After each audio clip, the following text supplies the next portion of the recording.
Before we get into today's show, let me tell you about the latest deal from Mike Lindell, MyPillow. Once again, the big box stores have canceled their orders simply because they don't agree with Mike Lindell's politics. They don't like it because he supports President Trump. Well, he's going to pass that savings on to you. No more middleman. And boy, does he have some great deals on the Giza Dream sheets and the Percal bed sheets. Listen to this. Giza Dream queen size, normally $139.98. Your wholesale price, $69.99 when you use promo code Joey. King size, only $79.99. The Percal queen size, normally $89.98. Your wholesale price, $29.98 when you use promo code Joey. Just call 1-800-893-4059 or go to mypillow.com. Always use promo code Joey. Free shipping options available. This allotment's not going to last very long. When they're gone, they're gone. mypillow.com. Promo code Joey. Thanks for joining me in the PhD Weight Loss and Nutrition Studios. To lose weight for the last time, visit myphdweightloss.com. Hard to believe we are at Wednesday already, but hey, we are. Here's what we're going to talk about today. The White House reacted to a Democrat whistleblower's bombshell claim that Senator Adam Schiff, while in the U.S. House, authorized leaking bogus information on Donald Trump that led to a big part of the Russiagate. Washington, D.C. Mayor Muriel Bowser said that she plans to discuss the terms of President Trump's takeover of the police force in D.C., but she clarified the chain of command starts with her chief of police. We're about to witness a showdown here, and I'm betting on Donald Trump. What about you? We have now learned that the father's guns were used in the deadly CDC rampage, according to the shooter's manifesto. A Western North Carolina sheriff is responding after a Florida sheriff blasts a North Carolina judge for lowering a suspect's bond and release, and at least 12 states, including South Carolina, have gotten the green light from the USDA to put some limits on what people can buy with their food stamps. Is this the role of the government? I'll let you decide. I told you we'd be back. And ye shall know the truth, and the truth shall make you free. It's Joey Hudson. I wanted to name it the Joey Hudson bill, but, they don't allow you to put names on bills. But I wanted to call it the Joey Hudson bill because I know that one's been near and dear to you for a number of years. That's how it's done. Let your voice be heard. And the truth shall set you free. Here's Joey Hudson. The White House just lobbed something into the political conversation that they're calling a bombshell, and it's aimed straight at Adam Schiff. Schiff, the guy who practically is the face of the Russia collusion investigation during President Trump's first term. Now, here's what we know so far, and I'm going to lay it out kind of step by step so you can see how big this could be if it actually sticks, and that's a big if. The heart of the story is this. A Democrat whistleblower, and not just some guy off the street, but someone who reportedly worked for Democrats on the House Intelligence Committee for more than 10 years, has come forward claiming that back in 2017, Representative Adam Schiff personally greenlit the leaking of classified information to smear then-President Donald Trump during the whole Russiagate frenzy. But that's not all. According to the whistleblower, Schiff didn't just allegedly say, let's leak something to make Trump look bad. The claim is that Schiff specifically said this leaked information would be used to indict Trump. Now, whether you're the biggest Trump fan in the world or his harshest critic, that's an extraordinary allegation. It's essentially accusing a now U.S. senator, and at the time, again, one of the most powerful people in the Intelligence Committee and the U.S. House, of weaponizing classified material for political gain. And the way the whistleblower describes it, he apparently raised an objection in that meeting. He basically said, hey guys, leaking classified info is illegal. And the alleged response from the people in the room, something along the lines of, relax, we won't get caught. Sounds like Adam Schiff, doesn't it? That detail right there is where the political temperature spikes, because if you believe the whistleblower, you're not just talking about a shady backroom political move. You're talking about premeditation. That wasn't an off-the-cuff slip. That was allegedly something that was talked about, planned, and put into action. Now, Caroline Leavitt, the White House press secretary, brought all this into the daylight at yesterday's press briefing, and she wasn't subtle about it. She called it, in her words, obviously a bombshell whistleblower report, and even threw a little jab at the press corps in the room, saying she hopes more people will report on it. Caroline, my question involves Russiagate. A whistleblower alleges that then Congressman Adam Schiff approved leaking classified information to smear President Trump's image during the Russiagate scandal. Does the president plan to investigate Adam Schiff, and what would accountability look like if more information confirms this report? The president has already said he wants to see Adam Schiff held accountable for the countless lies he told the American people in relation to the Russiagate scandal. I brought Tulsi Gabbard out to this podium to talk to you about all of that, and this administration is taking accountability very seriously. As for this new FBI whistleblower report, I understand Kash Patel last night declassified a 302 FBI document showing that a whistleblower who is a Democrat, a career intelligence officer who worked for Democrats on the House Intel Committee for more than a decade, repeatedly warned the FBI in 2017 that then Rep. Adam Schiff had approved leaking classified information to smear then President Donald Trump over the Russiagate scandal.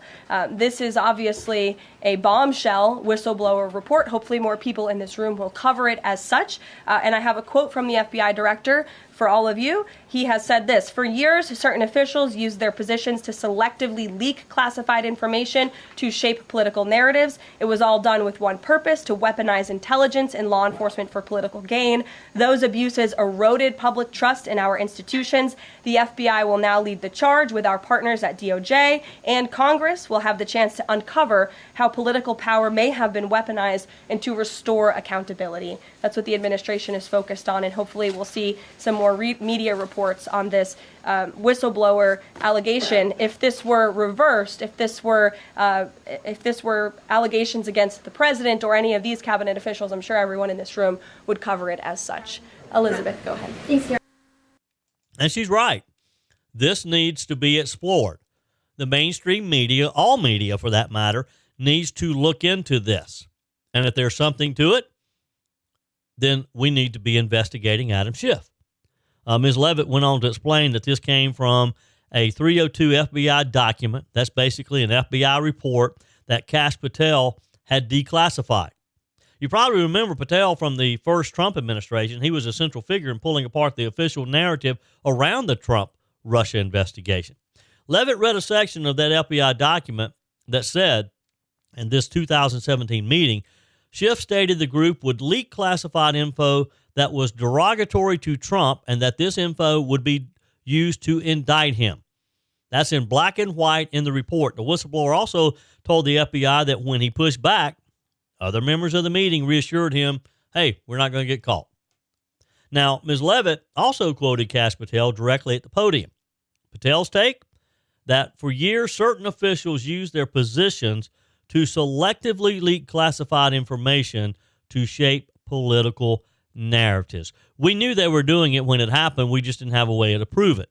Now, maybe with the information that this whistleblower is bringing forward, maybe we can prove it. And maybe, just maybe, people like Adam Schiff will be held responsible. And that's the goal of these leaks was political gain. There's no doubt about it. Patel said that those abuses eroded public trust in institutions and that now the FBI and the Department of Justice needs to lead the charge in uncovering exactly how political power might have been weaponized. If that sounds like fighting words, well, they are, because they're aimed right at one of President Donald Trump's longest-running political foes, Shifty Schiff. Because let's be honest here, Trump and Schiff have been going at it for years. Schiff was front and center during the Russia investigation. He led the he was the House manager during Trump's first impeachment trial in 2020. He was one of the loudest voices promoting the claim that Trump's 2016 campaign colluded with Russia, which we all know now was bogus. A claim that, again, multiple investigations failed to prove.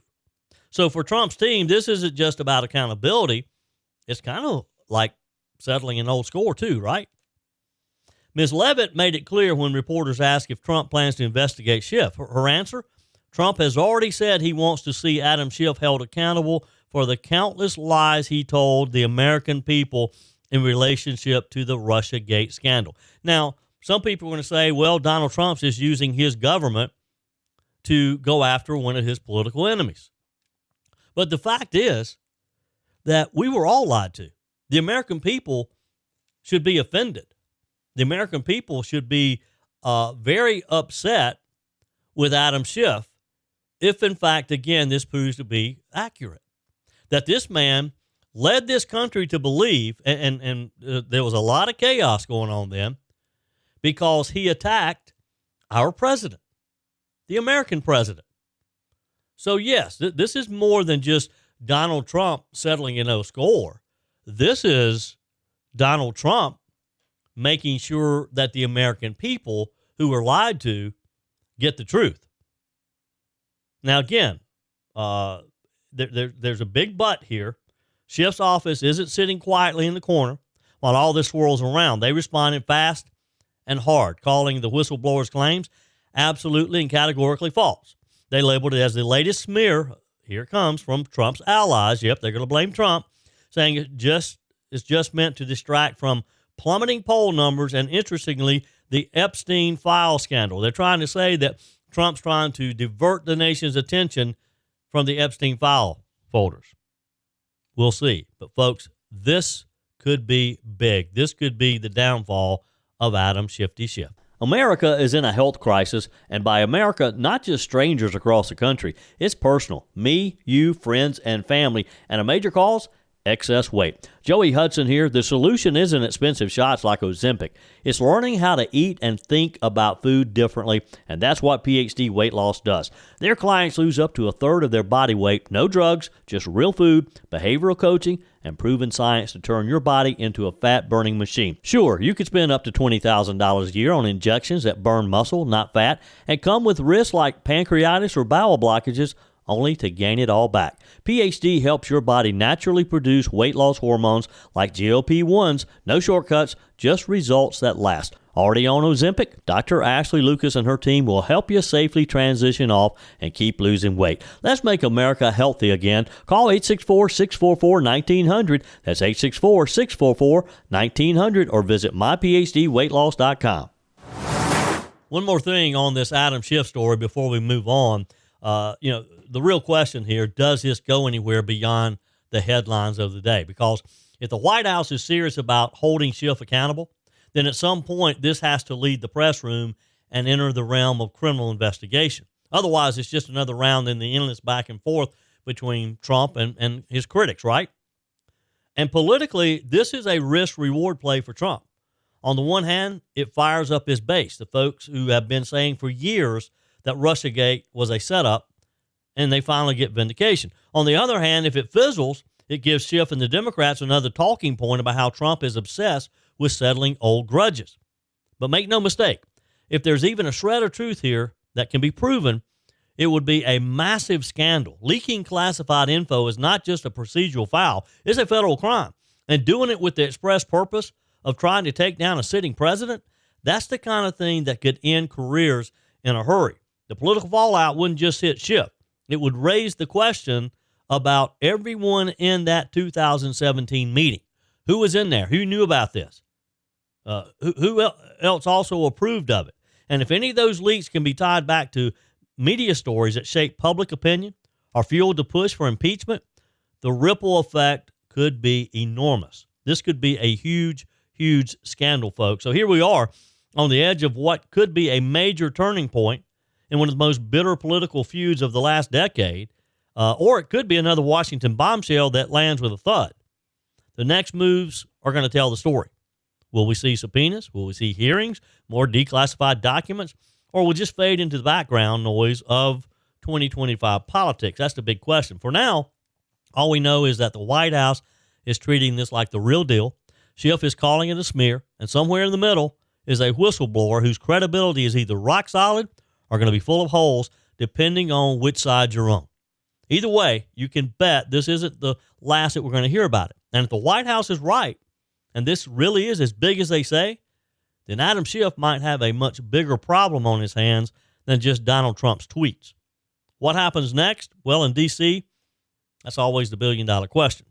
But if I were Adam Schiff, I'd be lawyering up. And if I were Donald Trump, I'd be clearing my calendar for a lot of I told you so's.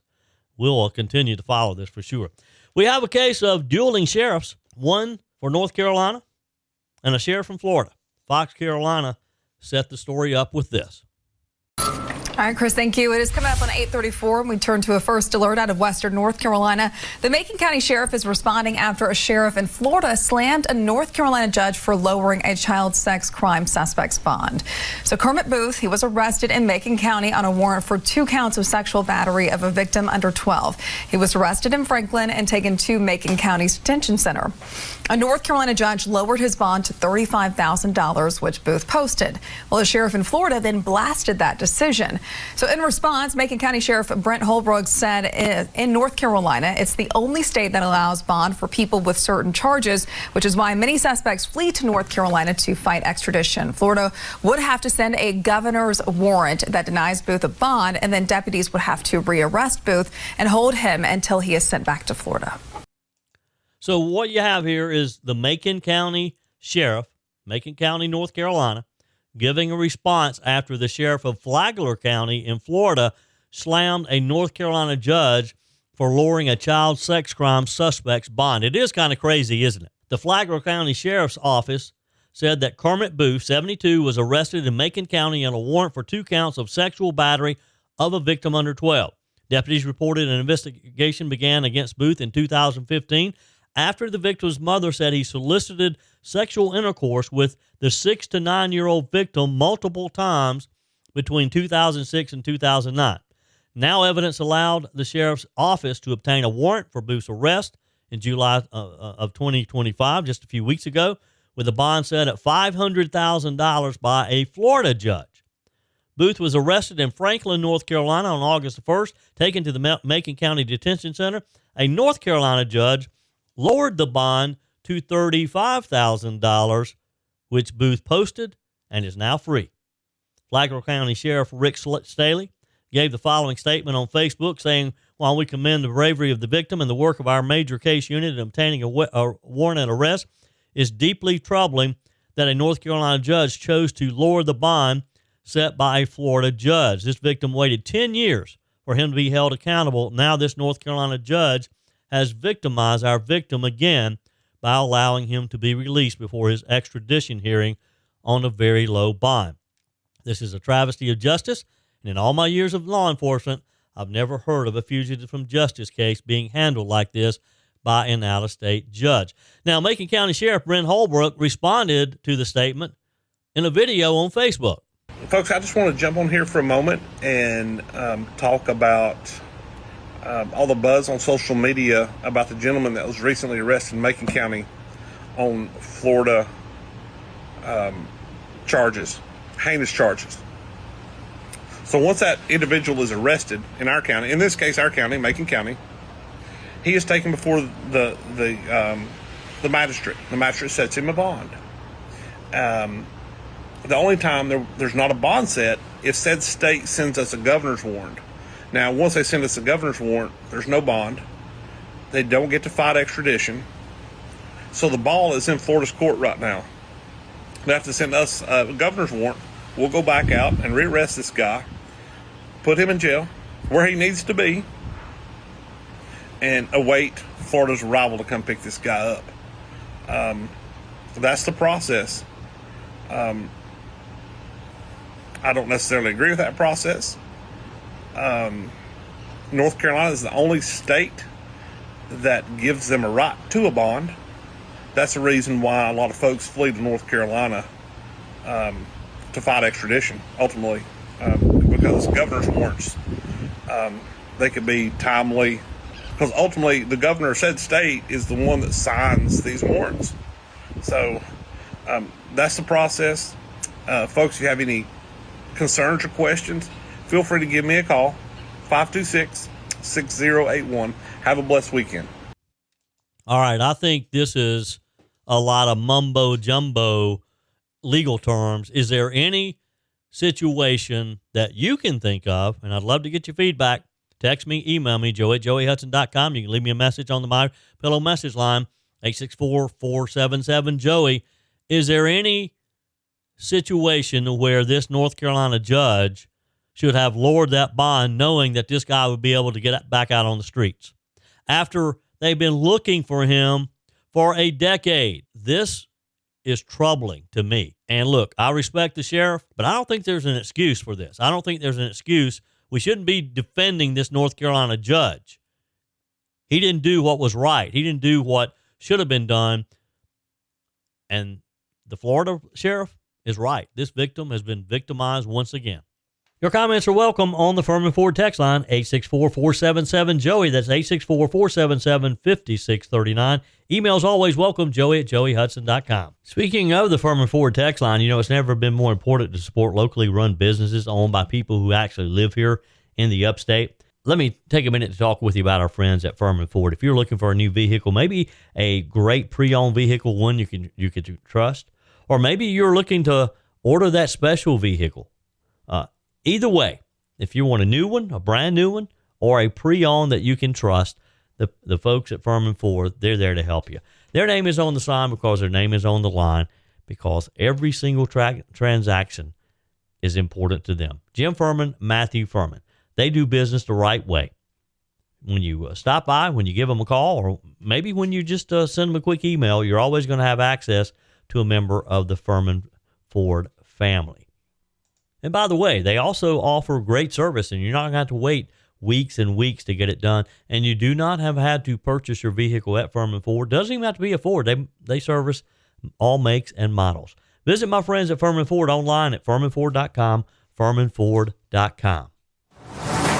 The battle to take back the streets of Washington, D.C. is on. President Donald Trump made it clear Monday that he's taking over the Metropolitan Police Department and sending in the National Guard to get a handle on crime in the nation's capital.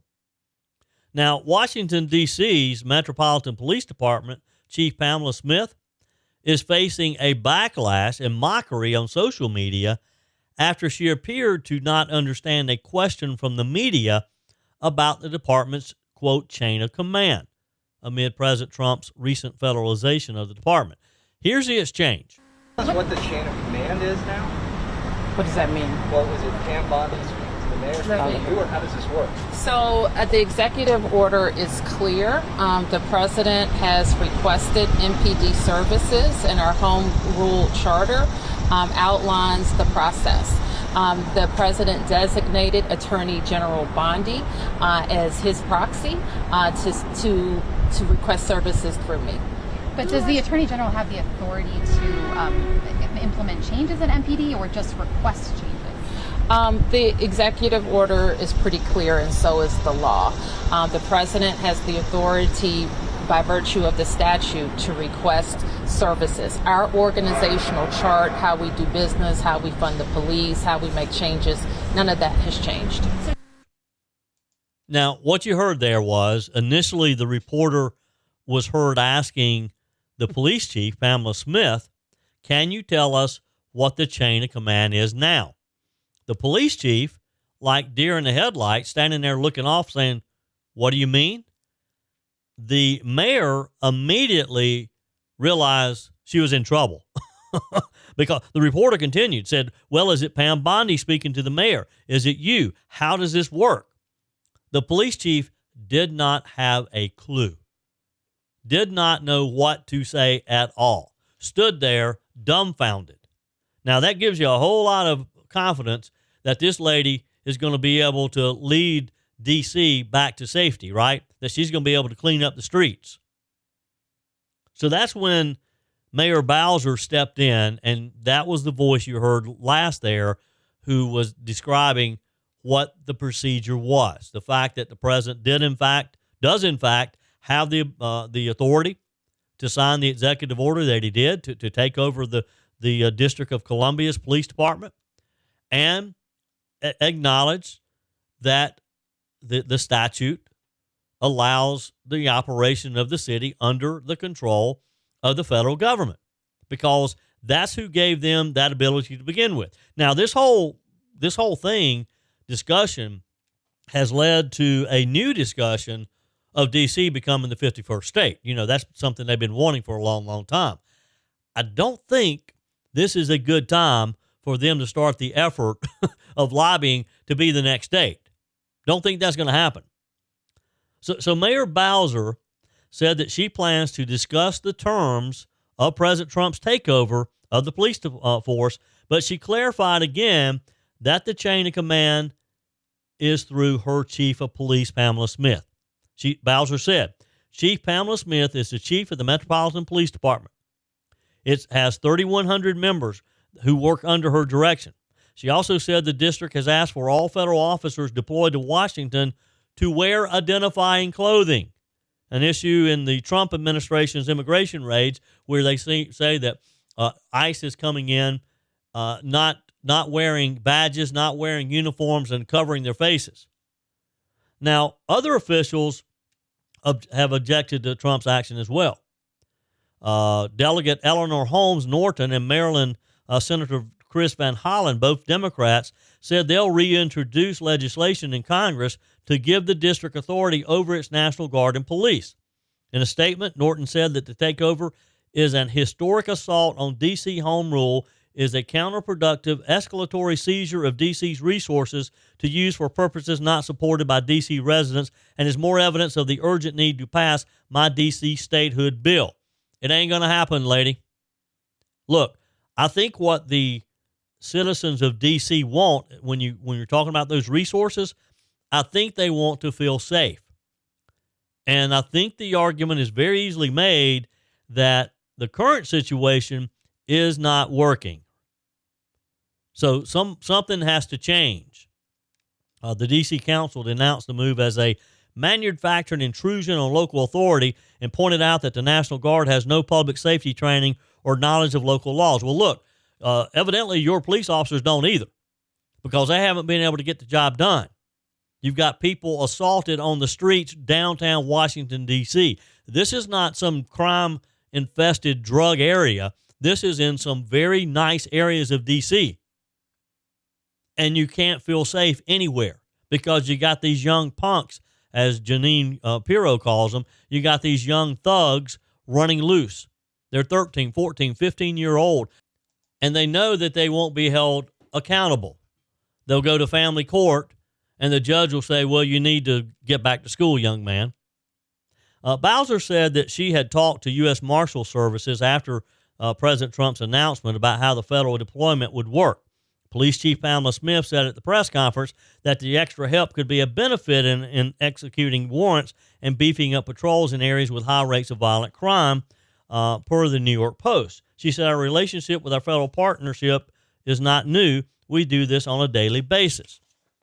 Meanwhile, Megan McArdle agrees that crime is a big problem in D.C., though the president's solution is harebrained.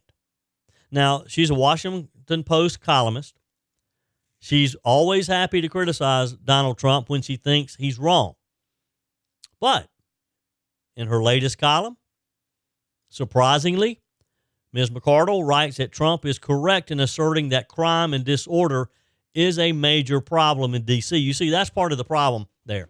A lot of people don't want to admit that this is a problem. You have some of the Democrats walking around saying that Trump is overreacting, saying there's really not a problem with crime in D.C.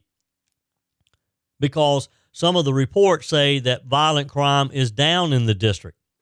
Trump's critics keep saying that, but the bar is pretty low.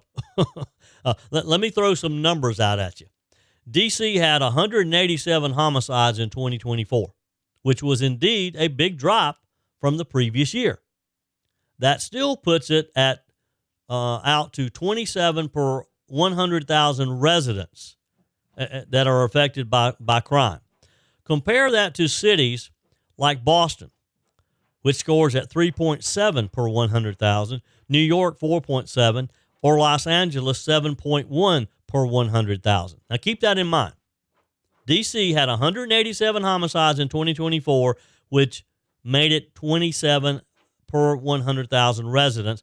The next highest is 7.1 of Los Angeles. So when they're talking about that there's been a big drop and major crime is down, it had a long way to go and still has a long way to go. Vehicle thefts tell a very similar tale. And Ms. McArdle pointed out, as with cancer, saying that crime is somewhat less of a problem doesn't quite cut it, she wrote.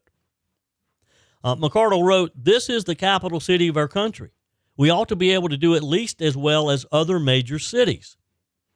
And to be clear, she views Trump's move to bring in the National Guard and federalize the police force as harebrained. In other words, though, she writes, the president is correct about the problem, but wrong about the solution. She wrote, and her column kind of digs into what she views as better remedies. She likes the idea of more police officers, better training, more innovative policies, not to be read as soft policies throughout the legal system. Now, she didn't get specific with how they're going to get more police officers. I mean, isn't that what's happening when he sends National Guard in? More boots on the ground? She doesn't get specific with some of the innovative policies that she refers to. I'm not sure what innovative policies can stop this other than just having more officers on the street and locking these kids up. She gave as an example D.C.'s Department of Corrections. She says it needs to pioneer new approaches that Republicans and Democrats can live with. Sanctions focused on deterrence and incapacitation, not retribution or political showmanship. So what can you do in deterrence? Well, I'll tell you what you can do to put a message of deterrence out there. And that's to let these young kids know that there are consequences. If they know that they can do this, get by with it, and just get a slap on the wrist, they're going to keep doing it, right? So the only way you can deter it is to let them know, let them to be afraid of the consequences. Let them fear being arrested, and let them fear sitting in juvenile detention for a long, long time. That's how you deter it. There's no magic bullet here. It's been proven for many, many years. If you're tough on crime, you eliminate crime. It's just that simple. There's so much going on these days in the headlines that it's kind of like the shooting at Emory last week is not getting nearly the attention that it deserves. Last Friday in Atlanta, a police officer, a Marine Corps veteran, Officer David Rose, was gunned down outside the CDC headquarters in what's being described as a politically motivated attack by a man furious over COVID-19 vaccines. So here's some of the facts. The shooter, 30-year-old Patrick Joseph White, fired 200 rounds. Yes, 200 rounds into 6 CDC buildings. He was using his father's guns, which he broke into a safe to get. This wasn't a spur-of-the-moment thing. This guy left behind what authorities are now calling a manifesto, in his words, laying out his anger over COVID vaccines and his health issues after allegedly receiving a shot. Now, regardless of what you think about the COVID shots, and we all have our opinions on that, we all know just what a horrible, horrible time we lived through. You look back on it now and you think about what we had to deal with during COVID, and you think, that was just a bad movie. That was a bad Hollywood movie. No way that was real, but it was. And there are people who are still having to deal with the consequences of COVID, even though it's been a few years now since it's passed. Now, but let's be clear with this. As angry as many of us are over how we were treated, what this man did was horrific, indefensible, a tragedy. He took an officer's life, a hero who served in Afghanistan, who had only been on the job a few months. And that officer leaves behind a wife, a family, and a grieving department. But here's what I want you to know. And here's what we have to think about. Were there red flags that were missed? Where was the system? This man had been reported 3 times in the last year for suicidal thoughts. Once for stealing a gun out of his father's locker. And yet he still was walking around free with access to firearms and enough anger to turn the CDC into a war zone. Now, I get it. A lot of these things you can't help and infringe on someone's freedoms as well. But is there something that we're missing in situations like this? What's worse? The guy didn't even have a criminal record. But law enforcement had already been warned. They'd been to his home. They knew that he was in trouble. They even brought him into a hospital, and he refused treatment. and he was let go. Now, I don't know what else you can do because we are free Americans, and I don't guess they could have made him stay there. Must not have been that bad to where they could have gotten him committed. It's hard to get someone committed, which is a good thing. But now, sadly, a young officer is dead. A government campus was under siege, and the shooter left behind documents saying that he wanted to make the public aware of his views on the vaccine. Well, we got that loud and clear. That's not awareness, though. That's terrorism. Now, here's another twist. Health Secretary Robert F. Kennedy Jr. visited the CDC site right after the attack, and just days earlier, he canceled $500 million worth of vaccine development contracts and removed the CDC's recommendation for COVID vaccines in kids and pregnant women. That's a seismic shift in federal health policy, and you have to wonder what role did public frustration, fear, and confusion over vaccine mandates and health data play in creating the environment in which we're in that set this guy off, set him off to the point that he was ready to take other people's lives. Not expecting any answers, any clarifications. It's just we got to keep looking at these things. On to another subject here, and this is one that's going to spark some debate in South Carolina and other states. We're talking about food stamps, or as Washington likes to call it, SNAP, the Supplemental Nutrition Assistance Program. Nearly 42 million Americans use it every month. That's about 12% of the country. Now, here's what's new. At least 12 states have gotten the green light from the USDA to put some limits on what people can buy with those benefits. For example, no more soda, no candy, no junk food with your taxpayer dollars. The list, mostly Republican-led states, Colorado, Florida, Louisiana, Oklahoma, Texas, West Virginia, Arkansas, Idaho, Indiana, Iowa, Nebraska, going on, and yes, South Carolina. South Carolina says that they're working on, Governor Henry McMaster says that he's going to get this done, and he announced it last week. The push is coming from Health and Human Services Secretary Robert F. Kennedy Jr., again, RFK Jr., and they're working. He's been on a mission to make America healthy again. His take, SNAP is using your tax dollars to fuel America's diabetes and chronic disease epidemics. His solution, put real food back in the program and let states lead the charge on public health. Now, the critics, they're out in force. They say this could hurt folks in food deserts, places where healthy options are already slim, and it takes away personal choice, they say. Baylor University economist Craig Galdston even warned it could hurt the integrity of the program by stripping away dignity and autonomy. But Governor McMaster, he had the line of the day. He told reporters, anyone who wants to eat or drink whatever they want can still do that. They just won't be able to use taxpayer money to pay for it. And that's the truth, right? That's what it boils down to. You can eat whatever you want to. You can eat junk food all day long. But as the governor said, not with taxpayer dollars. Now, this isn't a brand new fight. Governor Nikki Haley actually tried to do something similar when she was governor.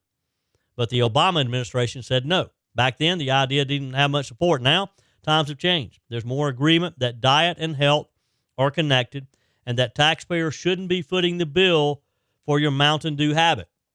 Because here's the truth. The poor choices that people are making for food are making them unhealthy, and then you and I are paying for their health care. They get sick, and we have to pay for their health care too, because you gotta realize people who are in that income level, who rely on SNAP, who rely on food stamps, they don't have health insurance either. They can't afford their own medical care either. So you and I are going to pay for that when they get sick. But here's the question. Is this common sense public health policy, or is it the government micromanaging poor people's grocery carts? You tell me. Text me, email me, joey@joeyhudson.com. Leave me a message on the MyPillow message line, 864-477-JOEY. Always use promo code Joey when you go to mypillow.com, and you'll get the very best price on every item that Mike Lindell has. For example, he has a great deal on the getting back to the basics of the MyPillow, what made his company famous. The standard MyPillows now, When you use promo code Joey, you're going to get them for $19.98. It gets even better. For a limited time, they're going to offer entire classic collection, including the queen size pillows for $24.98. The king size you can get for $29.98. Get the body pillows for $39.98. Again, you always have to use promo code Joey when you go to mypillow.com or call 800-893-4059. But back to my question. Is this common sense public health policy, or is this a government overreach? You tell me. I'd love to get your feedback. You know where I stand. Taxpayer money should be for essentials, not Oreos. But I want to hear what you think. Should states be able to say, hey, no soda, no candy with SNAP benefits? Or is that just crossing the line? Is that considered the food police? Is that going way overboard? I think when it's our money, when it's the government's money, which they just get it from you and me, I think that we can set up parameters like this, especially when you know that it's just going to benefit the overall health of the public. But again, I'm all ears. I'll look to hear from you. That's it for today's show. Tara's up next, followed by Mike Gallagher, Bill Frady, Charlie James, Mark Levin. We're back tomorrow again at 5 a.m. for that first cup of coffee and more Sunrise Carolina. Till then, folks, remember, God's got this. He's still in control. That's it for today's edition of Just the Truth. Thanks for joining me in the PhD Weight Loss Studios. To lose weight for the last time, visit myphdweightloss.com. If you haven't joined my mailing list yet, visit my website, joeyhudson.com. Click on the Connect with Joey button so that you can receive our emails and the most up-to-date news. Also, join me on my YouTube channel. Be sure and like, comment, and subscribe. Just search for Joey Hudson. As always, thanks for spending a few minutes of your day with me. Do me a favor and forward this episode to a few friends. Just click on the share button and send to your contacts. We need to build an army of conservatives to win our country back, and we can do that by continuing to share the truth with our friends and family. Keep those comments coming via the Firmin Ford text line 864-477-JOEY. Email to joey@joeyhudson.com, and I love your messages on the MyPillow message line. Again, that's 864-477-JOEY, 864-477-5639. Be sure and take advantage of the MyPillow special, just $14.88 on the standard MyPillows when you use promo code Joey. Order online at mypillow.com or call 800-893-4053. We're back again tomorrow and hope you'll plan to join us. Until then, remember, God's got this. He's still in control.